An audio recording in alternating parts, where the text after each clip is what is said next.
जयचंद कोण होता? संजय राऊत म्हणतात की एकनाथ शिंदे जयचंद झाले म्हणून उद्धव ठाकरेंचा मुंबई महानगरपालिकेत जो आहे तो पराभव झाला.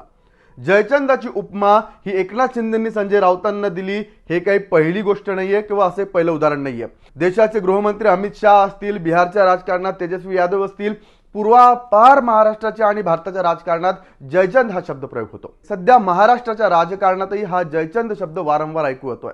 राजकीय आरोप प्रत्यारोपांत, सभांमध्ये, चर्चांमध्ये आणि माध्यमांत हा शब्द हमखास ऐकू येतो. शिवसेनेचे खासदार संजय राऊतांनी एकनाथ शिंदेंना जयचंद ठरले म्हणून उद्धव ठाकरेंचा मुंबईत पराभव झाल्याचं म्हटलंय. पण प्रश्न असा आहे की हा जयचंद नेमका कोण होता? एका ऐतिहासिक व्यक्तीचं नाव आज गद्दार या अर्थानं का वापरलं जातं आणि राजकारणात जयचंद कोणाला आणि का म्हणतात? या व्हिडिओत आजच्या आपण हे सर्व पाहणार आहोत. या प्रश्नांची उत्तरं शोधणार आहोत. इतिहासाच्या संदर्भासह आणि आजच्या राजकारणाच्या वास्तवाशी जोडून हा संपूर्ण विषय आपण आजच्या या व्हिडिओत पाहणार आहोत. नमस्कार, मी अभिषेक गावंडे आणि तुम्ही पाहताय लेट्स अप मराठी. इतिहासातला जयचंद कोण होता? तर जयचंद हा 12व्या शतकातला उत्तर भारतातला एक शक्तिशाली राजा होता. कन्नौज अर्थातच कान्यकुब्ज ही त्याची राजधानी होती. याच्यात प्रदेश कोणता? तर आजचा उत्तर प्रदेश, विशेषतः कन्नौज, वाराणसी अर्थात काशी, प्रयाग अर्थातच आताचा प्रयागराज, पूर्वीचा इलाहाबाद, गंगा यमुनाच्या तीरावरचा काही प्रदेश, काही प्रमाणात बिहारच्या सीमावर्ती भागांपर्यंत त्याचा प्रभाव होता. तो कन्नौजचा गहडवाल वंशीय राजा होता आणि त्या काळात कन्नौज ही उत्तर भारतातील एक अत्यंत समृद्ध आणि प्रभावी राजधानी मानली जात होती. जयचंद शूर होता, पराक्रमी होता आणि त्याच्या राज्याचा विस्तारही खूप मोठा होता. पण इतिहासात त्याचं नाव सन्मानानं नाही तर गद्दारीच्या प्रतीकासारखं ओळखलं जातं. याचं उत्तर आपल्याला मोहम्मद घोरी आणि पृथ्वीराज चव्हाण यांच्या संघर्षात सापडतं. पृथ्वीराज चव्हाण आणि जयचंद हे समकालीन राजे, मात्र यांचं वैर होतं. पृथ्वीराज चव्हाण हा दिल्ली अजमेरचा राजा आणि जयचंदचा समकालीन होता. दोघांमध्ये वैयक्तिक आणि राजकीय वैर होतं.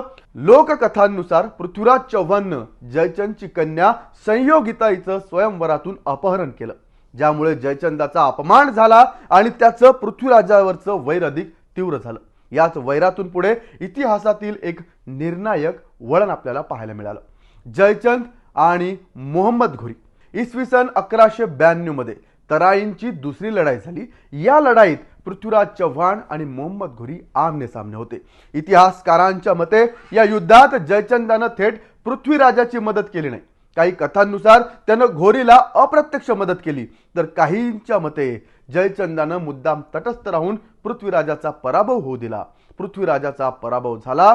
उत्तर भारतावर परकीय सत्तेचा मार्ग मोकळा झाला आणि याच घटनेपासून जयचंदाचं नाव देशद्रोहाचं प्रतीक बनत गेलं. कारण अखंड हिंदुस्थानात मोहम्मद घोरीचा प्रवेश झाला तो फक्त जयचंदाच्या तटस्थ राहण्याने किंवा कटकारस्थानांनी.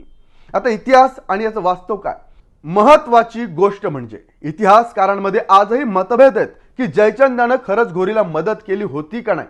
पण लोकस्मृतीत, कथांमध्ये, काव्यात आणि पुढे राजकीय भाषेत जयचंद म्हणजे स्वतःच्या स्वार्थ आणि वैर यासाठी देशाचं नुकसान करणारा अशी प्रतिमा तयार झाली. इतिहासातील सत्यापेक्षा प्रतिकात्मक अर्थ अधिक प्रभावी ठरला. जयचंद हा शब्द राजकारणात कसा आला? तर जेव्हा एखादी व्यक्ती स्वतःच्या पक्षाविरोधात भूमिका घेते, आपल्याच पक्षाच्या नेतृत्वाला धोका देते, विरोधकांना अप्रत्यक्ष मदत करते किंवा सत्ता संघर्षात पक्ष फोडते, तेव्हा त्या व्यक्तीला जयचंद असं संबोधलं जातं, म्हटलं जातं. इथे प्रश्न हा इतिहासाचा नाही तर विश्वासघाताचा आहे. आता भारतीय राजकारणातले जयचंद असाही शब्द प्रयोग होतो.